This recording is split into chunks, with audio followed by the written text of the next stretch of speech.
Muito boa tarde a todos que participam desse workshop nessa quinta-feira. Esse é o curso de doenças sexualmente transmissíveis, promovido pela Gerência de DST, AIDS e Hepatites Virais da Diretoria de Vigilância Epidemiológica do Estado.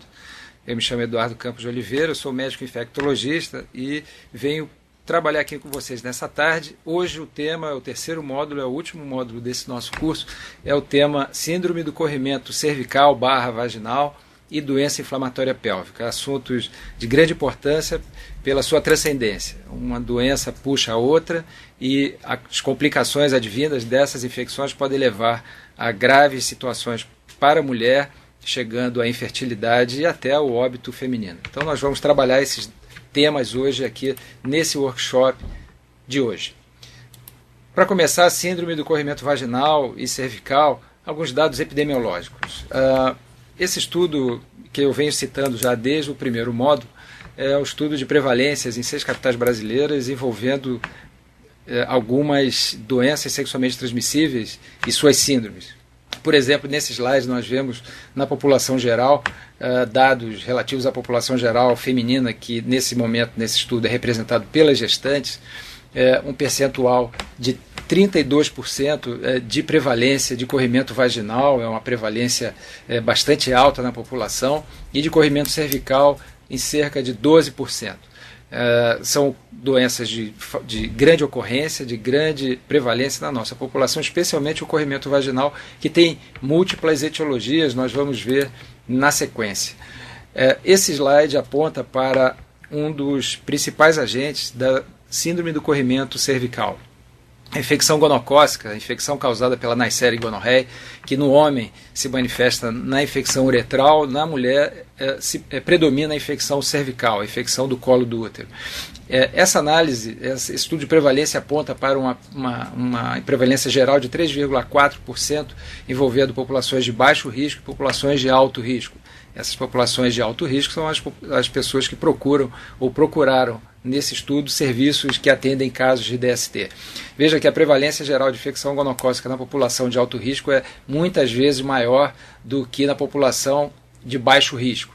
Então, ser da população de alto risco representa cerca de 8 vezes mais chance de ter infecção gonocócica, e a população feminina, nesse estudo, mostra para essa mulher que procura clínicas de DST uma prevalência de 3,3%, enquanto na população feminina geral, 1,5%. De uma maneira geral, a infecção gonocócica predomina no sexo masculino, com 5,2% de prevalência, enquanto no sexo feminino, 2,2%. Análises que foram feitas com esses dados mostraram riscos associados à infecção gonocócica, especialmente a mulheres com mais de uma parceria, sendo quase 3 vezes mais chance, 2,5 vezes mais chance para as mulheres, e parceiros com corrimento também. Parceiros com corrimento uretral representam um risco para a mulher ter corrimento cervical em quase 4 vezes, 3,86 vezes. A infecção por clamídia representa, então, o segundo agente etiológico mais frequente na síndrome do corrimento cervical como agente causal dessa doença. Enquanto no homem afeta a uretra, especialmente na mulher, o colo do útero, a região cervical.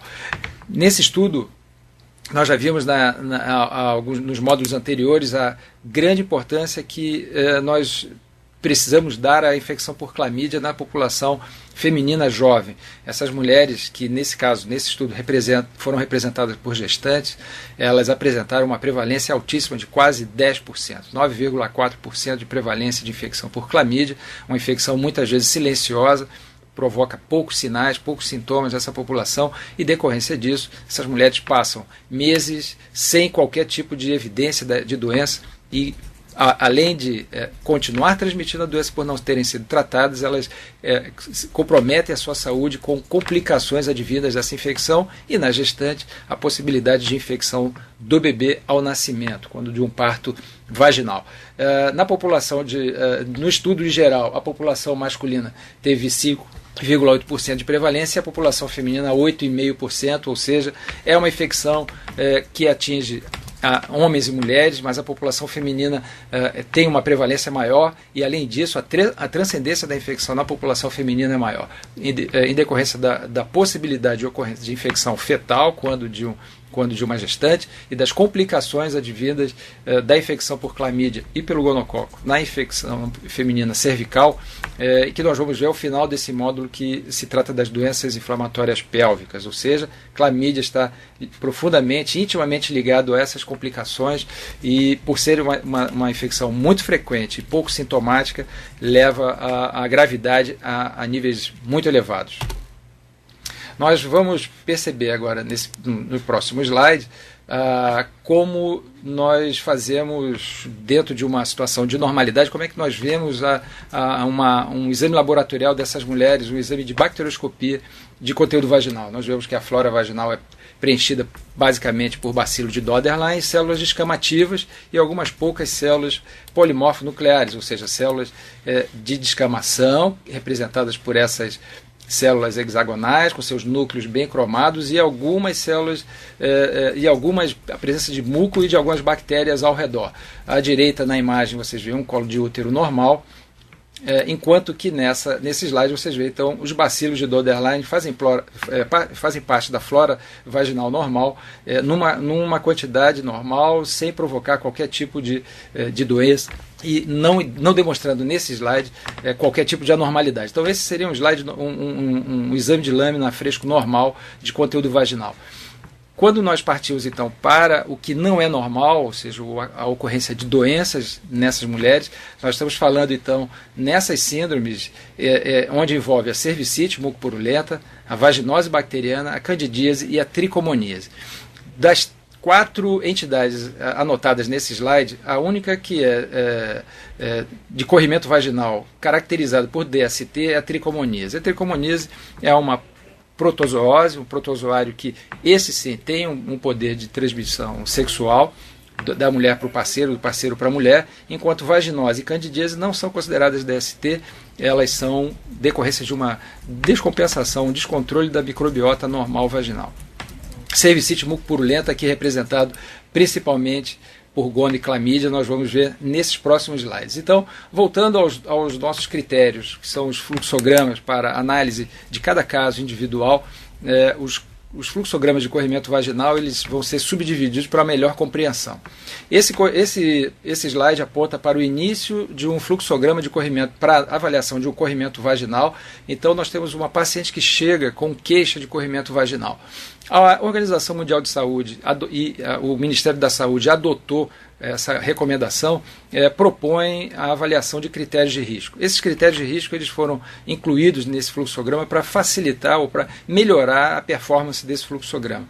Hoje em dia eles vêm sendo questionados, vêm sendo reavaliados para definir a sua real importância nesse contexto. Nesse momento nós ainda utilizamos ou podemos utilizar esse critério para definir melhor os algoritmos de síndrome de corrimento vaginal e cervical. Então, nesses critérios de riscos estão parcerias sexuais com sintomas de corrimento uretral, por exemplo, pacientes com sinais e sintomas de DST, pacientes que tiveram sexo sem proteção, por exemplo, pacientes que vêm de uma área onde provavelmente as prevalências de DST são elevadas, ou quando há prevalência de gono e clamídia são elevadas. E se essa análise de risco for positiva, nós já vamos acrescentar uma pontuação nesse score, onde a anamnese e o exame físico agora têm um papel fundamental, um papel importante. Somados a um score de risco positivo, qualquer um desses itens, nós vamos ter então a possibilidade de definir para essa paciente, se não tivermos condições de fazer uma análise mais detalhada, com um exame de laboratório, mas apenas utilizando espéculos. O espéculo vai nos ajudar a definir a situação do colo do útero. Nessa imagem à direita, no canto inferior, nós vemos um colo do útero com um corrimento cervical bem presente, ou nessa foto, no canto esquerdo, inferior esquerdo, um colo inflamado com uma área de hiperemia e friabilidade, com uma pequena saída de secreção no canto. Nós temos a caracterização de uma cervicite. Se temos uma queixa, se temos exame físico positivo com análise ginecológica e critérios de risco positivo presentes ou não, nós já podemos classificar essa mulher como portadora de uma síndrome do corrimento cervical e tratar gono e clamídia imediatamente. A partir desse ponto, ou seja, eu tenho uma queixa de corrimento vaginal, na análise de risco e na análise do colo do útero, eu percebo cervicite, eu já trato gono e clamídia, eu não encerro a minha avaliação aqui. O próximo passo é avaliar as outras condições, as condições do meio vaginal. Nesse fluxograma, que é a complementação do primeiro, nós vamos avaliar uma situação onde não há possibilidade de se fazer microscopia, exame microscópico com exame a fresco de imediato. Nós vamos avaliar nesse material qual a característica do corrimento. Se esse corrimento tem características que levam a uma proposição de vaginose, de tricomoníase ou de candidíase. Vamos em detalhe. Já passamos por essa etapa onde vamos avaliar a presença de gono e clamídia numa cervicite, agora a avaliação do conteúdo vaginal. Se nesse serviço de saúde eu dispor de fita de pH e de um líquido que é o hidróxido de potássio, KOH, a 10%, eu vou poder fazer exames simples nesse material vaginal e definir, ou nos apoiar a definição para um corrimento vaginal de origem fúngica, a candidíase, ou de origem por uma disfunção bacteriana vaginal, como a vaginose, ou a presença de tricomonas, um protozoário. Então, se eu tenho um pH elevado com teste de aminas positivas, o pH acima de 4,5, o meio vaginal, é bom lembrar que ele gira ao redor de 4,5, ou seja, é um pH tendendo mesmo ao ácido. Então, se o pH está acima de 4,5, ou seja, tendendo ao alcalino, um neutro ou alcalino, com um teste de potássio positivo ou não, e o que é esse teste? Coloca-se uma gota do conteúdo vaginal numa lâmina e pinga-se uma gota do KOH 10%. Com a mistura desses dois produtos, se houver a presença de tricomonas ou vaginose, um cheiro vai ser um cheiro característico, vai surgir um cheiro característico de peixe, um cheiro que é chamado de cheiro de peixe podre ou algo semelhante. Esse odor desagradável é característico da infecção por tricomonas ou por vaginose num conteúdo vaginal quando se aplica potassa. Se o pH então é maior que 4,5, tendendo ao alcalino, com o teste de potássio positivo ou não realizado, na ausência desse teste, nós caracterizamos o corrimento como síndrome de corrimento vaginal determinado por tricomonas ou por vaginose. O tratamento é semelhante, as drogas são exatamente as mesmas, nós vamos lidar com isso daqui a pouco. Se ao contrário o pH for normal, pH vaginal for em torno de 4,5, o teste da potássio for negativo, o aspecto do corrimento grumoso ou de leite talhado ou coalhado, essa característica do corrimento com os testes de potássio e de teste de pH mostrando pH ácido, nós vamos caracterizar esse corrimento como de candidíase. Se esse serviço de saúde dispor de um microscópio para um exame simples, não precisa nem ser corado, mas um exame a fresco, eu já posso melhorar ainda mais a sensibilidade do meu diagnóstico. A partir da coleta de um material vaginal, eu coloco uma gota desse conteúdo vaginal em lâmina, aplico uma gota de potássio. Essa gota de potássio vai fazer a limpeza do meio daquele campo visual e eu percebo a presença de hífas, é a característica da levedura. O diagnóstico fica então simples de dar, é a candidíase vaginal. Se eu não vejo hífas septadas, eu vejo a presença de um agente bastante ativo, móvel na lâmina, esse agente é o protozoário e a tricomonas vaginalis. Esse diagnóstico é feito então baseado num exame bastante simples, exame a fresco, com uma gota de salina e o conteúdo vaginal. A presença de um agente visualmente ativo na lâmina, com seu flagelo bastante ativo, movimentando esse protozoário, tricomonas é o diagnóstico. Se ao contrário eu vejo clucells, ou seja, são células de descamação, como essa aqui do canto à direita, com a presença de poucas bactérias, são as bactérias de Doderlein, é um exame normal de um conteúdo vaginal. Se ao contrário essa célula está repleta de bactérias ao seu redor, essa é a característica da clucells, isso é típico da infecção vaginal chamada vaginose. Na verdade, um descontrole, uma descompensação do conteúdo vaginal, da microbiota vaginal.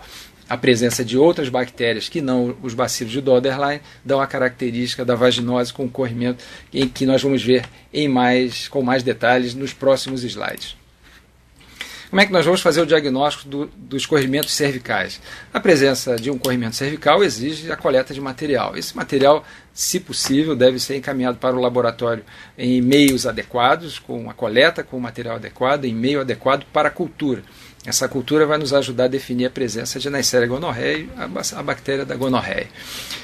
Não só a confirmação da infecção gonocócica, mas também a cultura desse material vai nos ajudar a definir o perfil de sensibilidade dessa bactéria. Se é um perfil de sensibilidade adequado, ou seja, que nos permite, do ponto de vista epidemiológico, manter uma estrutura de tratamento que nós vamos ver daqui a pouco, ou ao contrário, provar que os antibióticos em uso hoje estão em sério risco de falência, ou seja, antibióticos mais potentes precisam ser utilizados no tratamento. Então a cultura é muito importante. A bacterioscopia com Gram, ela é simples de fazer, um laboratório, dentro de um laboratório de uma unidade de saúde com uma mínima condição é possível fazer um Gram, e com isso, se há presença de diplococos gram-negativos nessa lâmina, como nós vimos na síndrome do corrimento uretral, a presença da gonorreia então é confirmada. Se essa bacterioscopia confirmar a presença de uma cervicite, ou seja, a presença de inúmeras células de defesa, porém sem o diplococcus gram-negativo, essa lâmina tem muito a ver com a infecção por clamídia, e esse diagnóstico então vai ser dado dessa forma. A cultura para clamídia trachomatis não é feita de rotina, já que exige meio celular, ou seja, a cultura em células, o que traz uma dificuldade maior, uma complexidade maior para a execução desse tipo de teste. Testes de biologia molecular, como PCR, hibridização, são testes que são extremamente sensíveis e específicos e podem ser utilizados quando houver disponibilidade nos serviços. Esses exames são os mais fidedignos, os mais fiéis para ajudar a apoiar um diagnóstico de cervicite para clamídia e para gonococo. O tratamento das cervicites, basicamente gono e clamídia são os agentes principais. Nós vamos trabalhar como o tratamento das uretrites masculinas. As drogas de escolha são ceftriaxona ou a cefixima. A ceftriaxona é uma cefalosporina, é uma droga de tratamento intramuscular, é uma droga então parenteral que traz uma certa dificuldade para o uso em serviços de saúde ambulatorial, mas é a droga de primeira escolha em vários países do mundo. No Brasil, nós ainda estamos revisando esses nossos documentos para tratamento de DST e nós ainda não definimos a ceftriaxona como a droga de primeira escolha. A ciprofloxacina, na dose de 500 mg, ainda é uma droga que pode ser utilizada no nosso país, baseado nos dados do Ministério da Saúde. Em breve haverá uma reavaliação dessa medicação e possivelmente o ciprofloxacino será substituído pela ceftriaxona como droga de primeira escolha. Mas a ceftriaxona ainda é a droga de primeira escolha em vários países do mundo, com excelente resultado. Associado pelo CDC americano, o CDC americano recomenda a associação, quando a utilização da ceftriaxona ou da cefixima, do uso da azitromicina em dose única, 1 grama, ou da doxiciclina, 100 mg de 12 em 12 horas por um período de 7 dias. Com esse esquema de tratamento, conforme está nessa tela, nós já tratamos gono e clamídia. A clamídia, nós vamos ver no próximo slide, ela tem uma sensibilidade muito boa à azitromicina e à doxiciclina, que são as drogas então principais no tratamento da síndrome do corrimento cervical, associado ao ciprofloxacino ou à ceftriaxona. Então, quando tratamos síndrome do corrimento cervical, nós precisamos trabalhar sempre no sentido de tratar as duas principais bactérias, gono e clamídia. Com a ceftriaxona ou o cipro associado à azitro ou à doxiciclina, nós conseguimos resolver esse tratamento. Nós tratamos as duas principais patologias, os dois principais agentes causadores dessa síndrome. Quando nós vamos nos referir ao tratamento dos corrimentos vaginais, alguns detalhes eu vou passar aqui para vocês. Por exemplo, a tricomonise, ela é causada por um protozoário, a Trichomonas vaginalis. Muitas mulheres podem cursar sem sintomas da presença desse protozoário, desse agente no seu meio vaginal, mas quando presente e sintomático, os sintomas são bastante desagradáveis. Um corrimento geralmente volumoso, de coloração esverdeada e um odor bastante desagradável. Esse odor tende a piorar em certos momentos, por exemplo, no período pós-menstrual e na gestação. O prurido, a coceira vulvar e o edema são comuns nessas situações, o que já ajuda na avaliação clínica para o diagnóstico da tricomonise. O aspecto do corrimento por tricomonas é esse que você vê no canto superior direito da sua imagem, um corrimento bolhoso. Essa característica do corrimento da tricomoníase é muito interessante para ajudar a apoiar o diagnóstico clínico. A colpite, ou a inflamação pela tricomonas no colo do útero, ela tem uma característica interessante, ela apresenta um aspecto semelhante, pode apresentar esse aspecto de morango, como se fosse um aspecto de morango na superfície do colo ou de amora, e quando corado, quando aplicado o teste de Schiller, o aspecto se torna então tigroide, ou seja, esses pontos que são avermelhados na imagem, eles se tornam marrons mais escuros. E a outra área do colo de coloração marrom claro ou amarelado, o que dá um aspecto semelhante ao pelo de um tigre. Então a colpite tigroide, com o teste de Schiller, é a característica da colpite por tricomonas vaginalis. A tricomoníase, basicamente o diagnóstico é feito com o exame a fresco, mas a sensibilidade não é muito boa. Veja que de 60% a 65% de sensibilidade do teste de exame a fresco para a tricomoníase.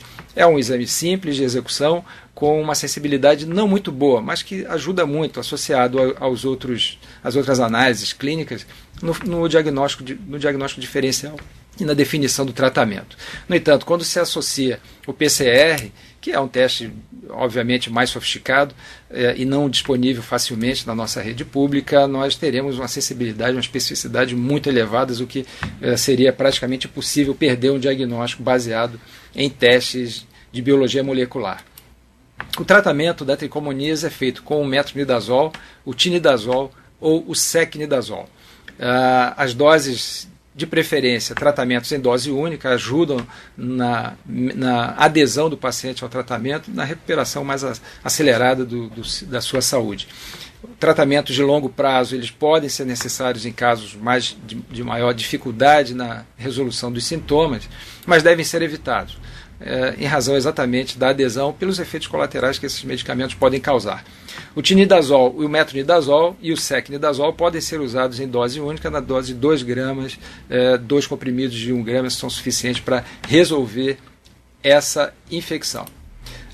Tomar cuidado quando se usam esses medicamentos em relação ao uso do álcool. O álcool pode provocar um efeito do tipo antabuse quando associado a essas medicações. É um efeito bastante desagradável e que pode levar uma pessoa, inclusive, a procurar serviços de emergência devido ao intenso mal-estar, dispneia, taquicardia, sudorese, hiperemia cutânea, tudo isso pode, dor de cabeça e vômitos, isso tudo pode ocorrer na associação dessas drogas, metronidazol, tinidazol ou secnidazol, ao álcool.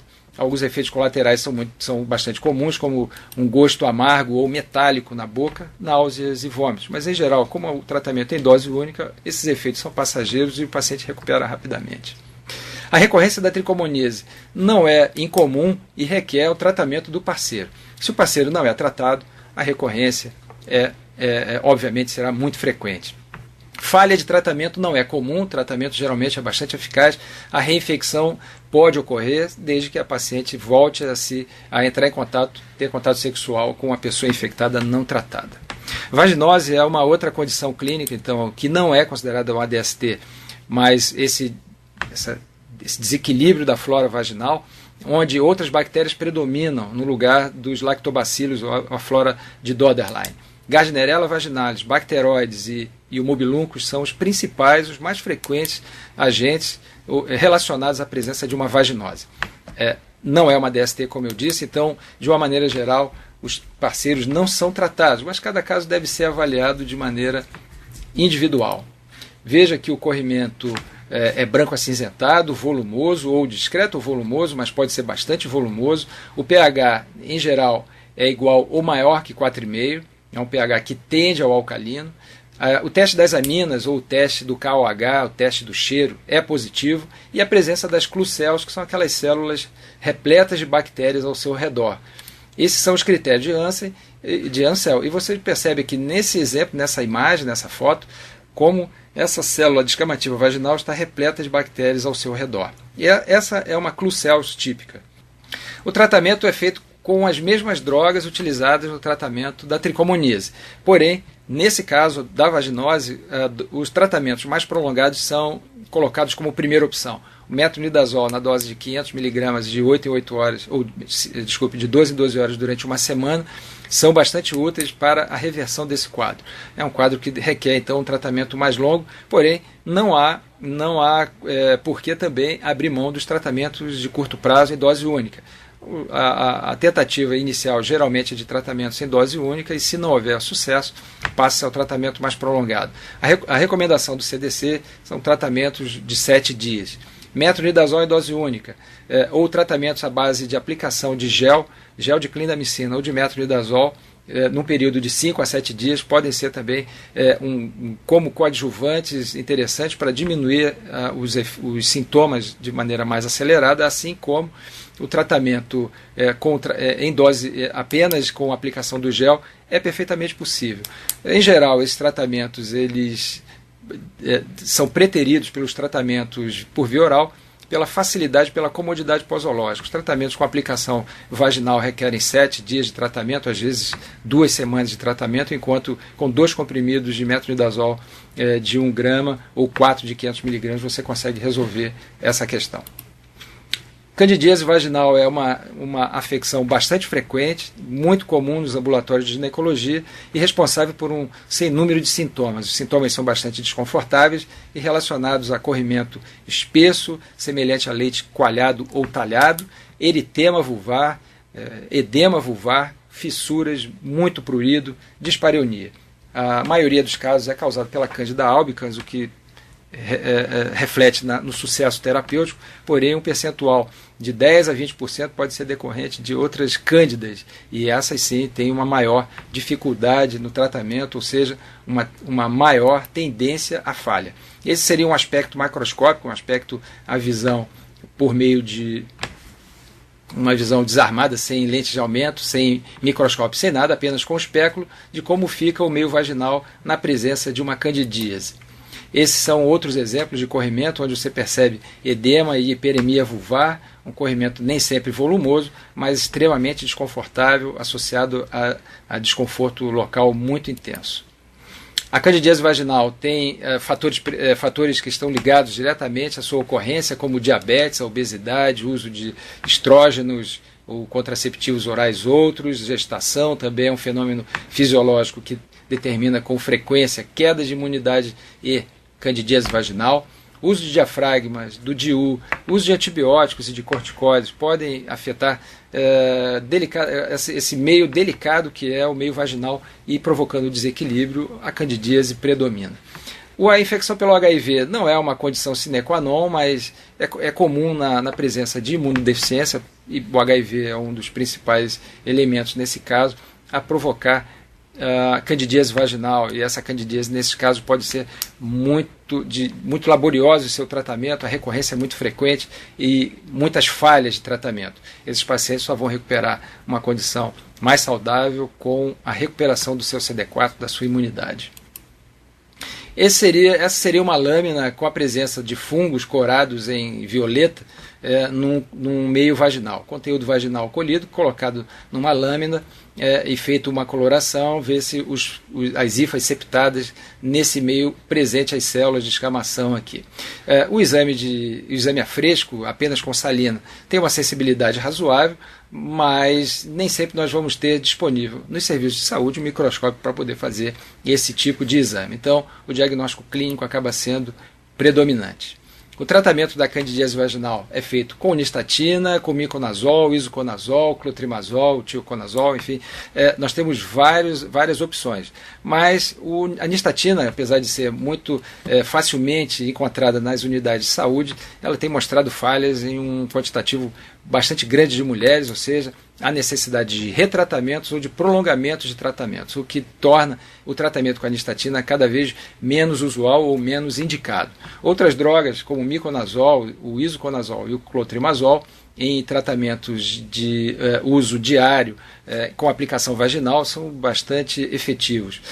Há a possibilidade de tratamento por via oral, ou seja, a segunda opção de tratamento muitas vezes torna-se a primeira, na medida em que a praticidade e a adesão ao tratamento e com a redução rápida dos sintomas facilitam a indicação de fluconazol, itraconazol ou até mesmo cetoconazol no tratamento das candidíases. A vantagem do fluconazol: dose única, 150 mg, resolve a questão na imensa maioria dos casos. O itraconazol, você precisa fazer uma repetição 12 horas depois da primeira dose, e o cetoconazol são 5 dias de tratamento, o que pode provocar menor adesão. Existem situações de recorrência quando 4 ou mais episódios anuais de candidíase vaginal. Nesse caso, tratamentos tópicos associados a tratamentos sequenciais com fluconazol são indicados. A manutenção com fluconazol semanal por um período de até 6 meses pode ser a alternativa para conseguir corrigir essa candidíase recorrente dessa mulher. E muitas vezes o tratamento do parceiro é necessário, apesar do tratamento do parceiro de maneira usual não ser recomendado. Um episódio isolado de candidíase vaginal não significa necessariamente que o parceiro mereça ser tratado em associação. Porém, casos de recorrência podem indicar de fato o tratamento do parceiro para que haja melhores resultados. Uma situação que envolve diretamente DST e infertilidade é a presença de cervicite. Cervicite, causados por Neisseria gonococo, e a partir dessa infecção inicial, a probabilidade de outras bactérias atingirem a região pélvica é razoavelmente grande. Vemos que, sem tratamento, 10 a 15% das mulheres infectadas por clamídia vão desenvolver doença inflamatória pélvica, a DIPA.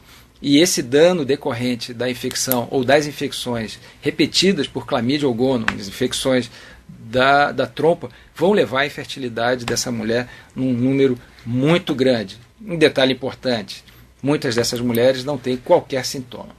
Veja então que a relação entre doença inflamatória pélvica e infertilidade, ela está ligada à frequência de episódios dessa doença inflamatória pélvica e da gravidade, da severidade dessa doença. Quanto mais frequentes, mais risco de infertilidade. Quanto mais graves esses episódios, maior a frequência de infertilidade feminina. A doença inflamatória pélvica, então, estatisticamente, ela está muito ligada à clamídia e gonococo, sendo que a clamídia provoca muito mais dano tubário do que a infecção gonocócica. Outras bactérias, como micoplasma, ureaplasma e outros anaeróbios e bactérias intestinais, podem estar envolvidos como flora secundária nesse processo, mas muitas vezes essas infecções, apesar de serem potencialmente graves, não determinam dano tubário definitivo. Esse dano tubário está muito mais ligado à infecção por clamídia e também pelo gonococo. Essa é a classificação da DIPA, então nós vamos considerar como salpingite sem peritonite, a salpingite com peritonite e o abscesso tubovariano, que seria então uma situação de muito maior gravidade, severidade. Então, quando nós vamos falar de doença inflamatória pélvica aguda, nós vamos ligar a alguns fatores que estão relacionados a ela, como a presença de cervicite, o sangramento intermenstrual, o sangramento pós-coito, a presença de DST, um caso de DIPA para cada 8 a 10 casos de cervicite, ou seja, nós temos aí uma frequência alta de doença inflamatória pélvica, a multiplicidade de parceiros ou um novo parceiro, parceiro com sintomas, por exemplo, parceiro com uretrite, uso de DIU, doença inflamatória pélvica anterior e a juventude. Esses são fatores relacionados à DIPA muito importantes. Critérios clínicos para o diagnóstico da doença inflamatória pélvica. Esses são os 3 critérios maiores. Nós vamos ver depois os critérios menores e alguns critérios especiais. 3 critérios maiores: dor abdominal baixa, dor à mobilização dos anexos, isso, claro, durante o toque vaginal, você vai mobilizar essa região e vai perceber dor na região dos anexos e dor à mobilização do colo. Esses são os 3 critérios maiores que vão entrar depois na avaliação final de um caso de doença inflamatória pélvica. Esses são os menores: febre, corrimento vaginal, massa pélvica palpável, 5 leucócitos ou mais no conteúdo de endocérvix, ou seja, evidenciando uma cervicite, presença de leucocitose no sangue periférico, proteína C ou VHS elevados, comprovação laboratorial de infecção cervical por gono, clamídia ou micoplasma. Isso aqui exige laboratório. Nós temos então aqui leucograma, nós temos aqui o PCR ou VHS e avaliação de conteúdo cervical. São critérios menores, ou seja, nós vamos somar a critérios maiores e definir como um padrão clínico de doença inflamatória pélvica. Veja esses critérios elaborados. São critérios que envolvem exames mais detalhados, mais sofisticados, como a laparoscopia, a presença de abscesso tubovariano ou de fundo de saco em exame de imagem e uma evidência de histopatologia de endometrite, ou seja, coletou o material e evidenciou a infecção do endométrio por um exame histopatológico. Então, se você soma os 3 critérios maiores, mais um critério menor, independente de qual for, ou então apenas um critério desses critérios mais avançados aqui em cima, nós fechamos um caso de doença inflamatória pélvica. Alguns exames, outros exames que são de simples execução e importantes para a avaliação desse quadro, não esquecer dos testes de gravidez, porque um quadro de gravidez ectópica, uma gravidez tubária, pode simular uma doença inflamatória pélvica, claro. Pela abordagem sindrômica, nós vamos afastar casos onde haja possibilidade de uma situação de emergência, ou seja, nós vamos tratar ambulatorialmente aqueles casos de menor gravidade. Então, se houver um histórico de sangramento vaginal, atraso menstrual ou parto-aborto recente, encaminhamento imediato para um ambiente hospitalar. Mas se esse quadro não há essa história, o quadro abdominal não é grave, não há descompressão dolorosa, não há defesa, não há febre, ou a temperatura não é muito elevada, podemos suspeitar de DIPA, uma DIPA leve a moderada, e tratar ambulatorialmente, avaliando a cada 48, 72 horas. Se não houver melhora, encaminhar para a internação hospitalar. Se houver melhora, manter o tratamento. Vamos ver na sequência qual seria o tratamento. O tratamento ambulatorial da DIPA leve envolve o uso de uma cefalosporina, né, ou de uma quinolona, visando, nesse caso, o tratamento da infecção gonocócica, associado a ácitro ou a doxiciclina para tratar clamídia, associado ao metronidazol ou a clindamicina para cobrirmos os anaeróbios que são comuns nessa situação. Esse é o tratamento ambulatorial. Nós vamos ver que, se a paciente apresentar critérios de gravidade, com febre que piora, o paciente HIV positivo com CD4 baixo, gestante, ou presença de abscessos, muitos desses casos nós vamos precisar internar essa paciente. Ela não respondeu ao tratamento oral, a gravidade inicial não foi bem avaliada, já era um quadro grave, a formação de um abscesso, é uma paciente grávida, ela tem o DIU, ela tem complicações, é uma pessoa muito jovem. Obviamente nós vamos precisar internar essa pessoa para fazer um tratamento mais detalhado. Eu vou avançar um pouco aqui e focar no tratamento hospitalar, mas passar apenas de maneira ilustrativa, já que o objetivo desse curso visa o tratamento ambulatorial. A associação de clindamicina e genta, penicilina cristalina e genta e metronidazol, ou ampicilina, no caso o ideal seria a ampicilina mais Subactam, associada à gentamicina e o metronidazol, nós teríamos um tratamento hospitalar de bom padrão. Nós vamos ver que todos os guias de tratamento de DST recomendam manter doxiciclina por 2 semanas após o fim do tratamento parenteral. Por quê? Tratamento da clamídia. Se houver a formação de abscesso, podemos avaliar se há uma regressão se o abscesso for pequeno e o tratamento e o segmento apenas clínico, mas se o abscesso for grande, a cirurgia geralmente é inevitável. Existe uma orientação da FEBRASGO, a Federação Brasileira de Ginecologia e Obstetrícia, que sugere então esses tratamentos, tipo A, B e C, envolvendo então os antibióticos mais ou menos da mesma linha que nós falamos ainda há pouco. Associação de cefalosporinas, que tem a cobertura para anaeróbios com doxiciclina, a clindamicina, que pega bem esses anaeróbios, associado à genta, que cobre os gram-negativos, e levofloxacina ou metronidazol, pelas mesmas razões, e a gente sempre orienta no sentido de não deixar de cobrir gono e clamídia. Essas são algumas imagens dessas complicações pélvicas que geralmente começam com uma cervicite, um abscesso tubovariano importante. Veja o edema dessa trompa, a presença de pus em quantidade gigante nessa estrutura, material por laparoscopia e uma peça cirúrgica. É uma paciente grave que inevitavelmente se tornará infértil por devido à retirada desses órgãos, útero e trompas. Situações de maior gravidade indicam tratamento cirúrgico, como hemoperitônio, rotura de abscesso, abscesso de fundo de saco ou falha no tratamento puramente clínico. Esses casos requerem cirurgia para finalizar o tratamento. Então, é muito importante na avaliação inicial de uma mulher com uma suspeita de doença inflamatória pélvica, primeiro afastar causas menos graves, que não têm infecção pélvica, por exemplo, cálculo renal, infecção urinária. Um diagnóstico diferencial é importante. gestação ectópica, gestação tubária. E a infecção pélvica, uma vez definida, o tratamento deve ser instituído e a avaliação frequente dessa mulher. Essa avaliação, uma avaliação infrequente ou não cuidadosa pode levar a grande risco dessa mulher passar de uma situação de infecção leve para uma infecção grave, exigir internação hospitalar de urgência com risco de morte para essas mulheres. Então nós precisamos cuidar que uma DST não se transforme numa lesão letal, numa doença letal determinada por uma infecção generalizada com foco pélvico. Esse é o papo de hoje. Nós encerramos o terceiro módulo e o último módulo do curso de DST com doença inflamatória pélvica. Eu espero que vocês tenham conseguido apreender a importância desses quadros, a frequência com que eles ocorrem nos nossos serviços de saúde, e nós precisamos estar atentos à presença dessas doenças. Muito importante sempre recomendar a todo paciente com DST ou suspeita que façam os testes para o HIV, para a sífilis e as hepatites virais. É importante orientar o uso frequente, consistente das camisinhas, dos condôminos, das camisinhas feminina e masculina.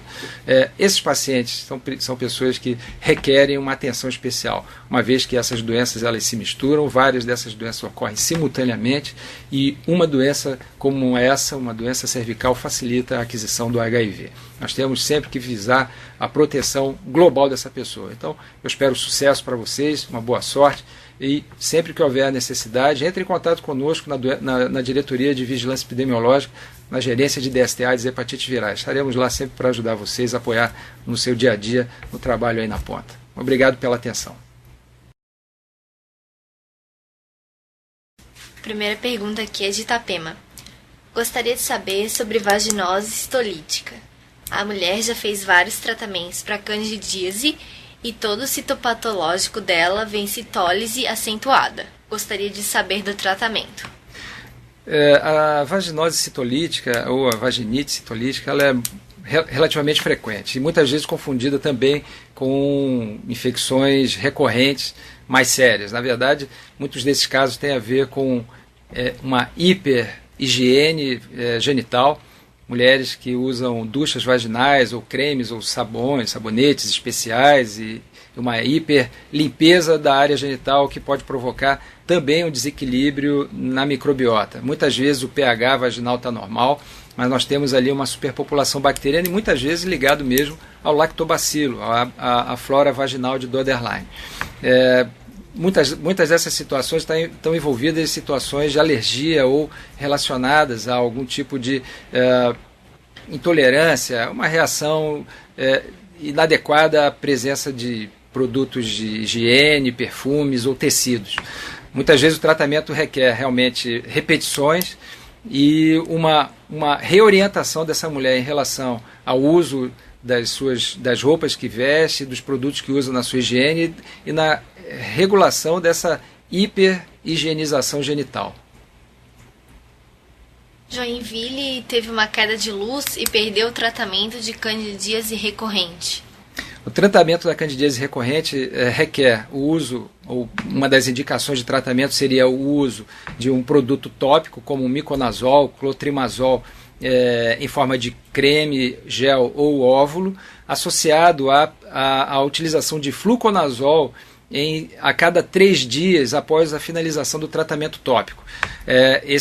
A cada 3 dias, então, finaliza o tratamento de 5 dias de tratamento tópico com clotrimazol ou com miconazol, 3 doses de fluconazol de 100, 150 ou 200 miligramas a cada 3 dias e depois uma manutenção de uma dose semanal de fluconazol, também 100, 150 ou 200, por um período de até 6 meses.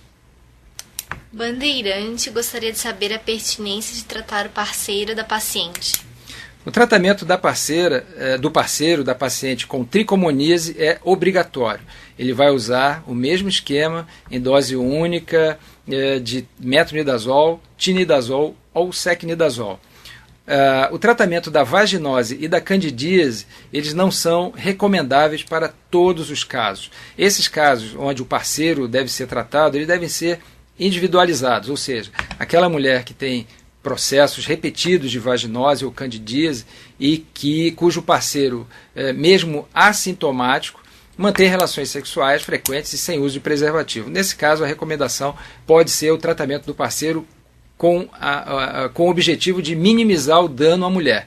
Não há garantia de que esse tratamento do parceiro vai ser 100% efetivo para a resolução do problema dessa parceira, dessa mulher, mas há uma recomendação nesse sentido. Cada caso deve ser individualizado. Nem todo corrimento recorrente requer tratamento do parceiro. Então, sobre esse assunto, o Dr. Pedrinho mandou: por que não se trata sempre os parceiros?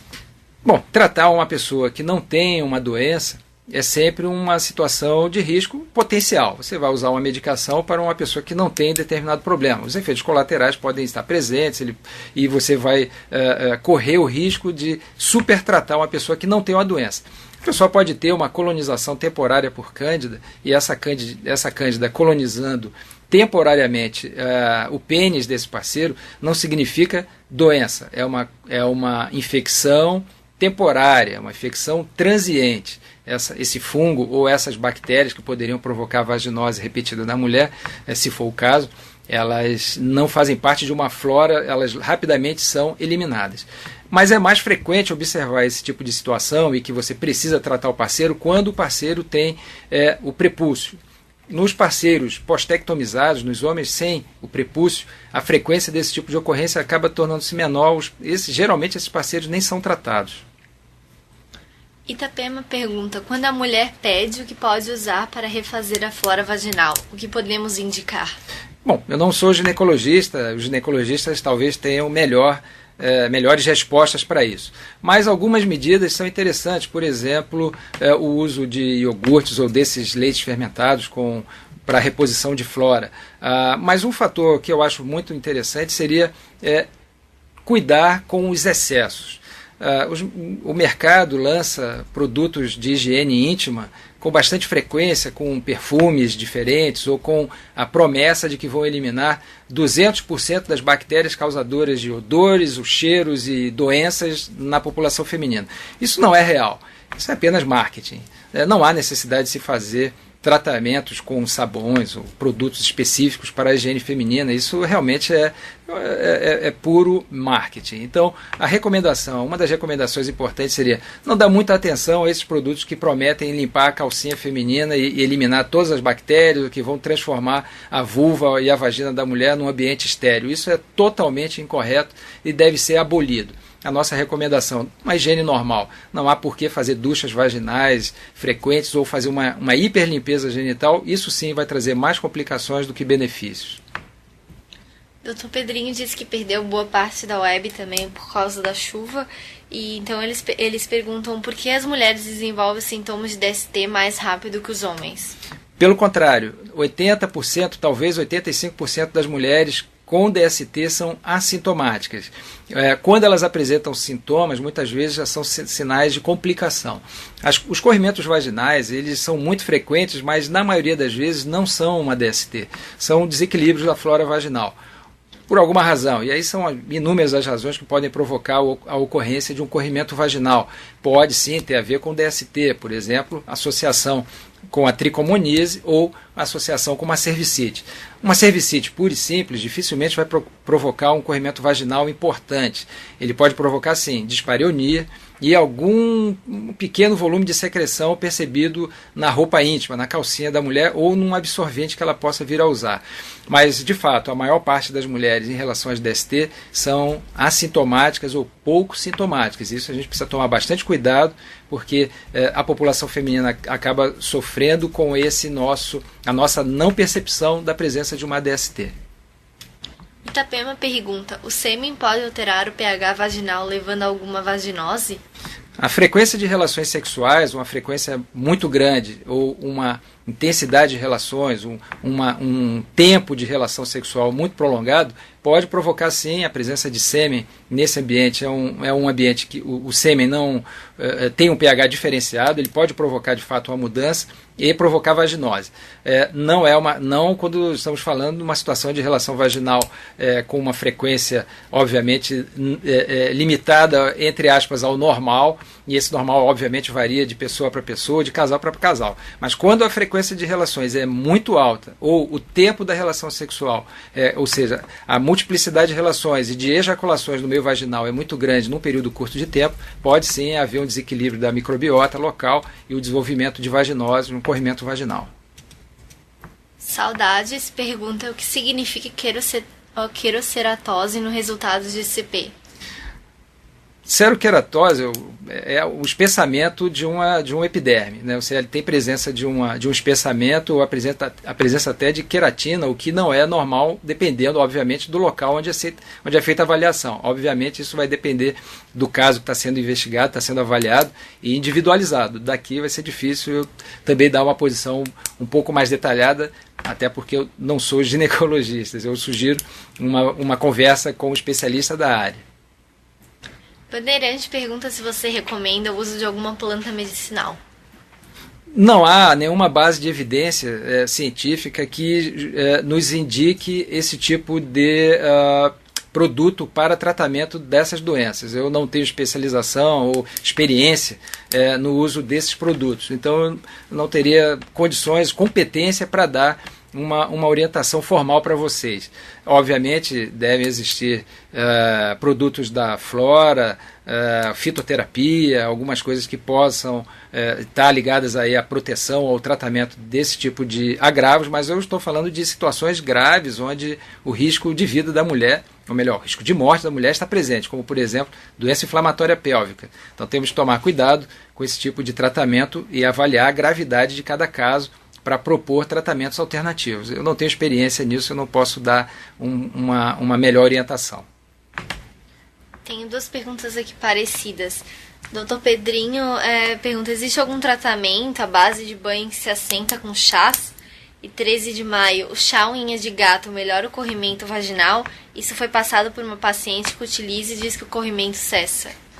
Volto à minha resposta à questão anterior. Eu não tenho experiência em ginecologia, em especial em fitoterapia, para propor esse tipo de tratamento.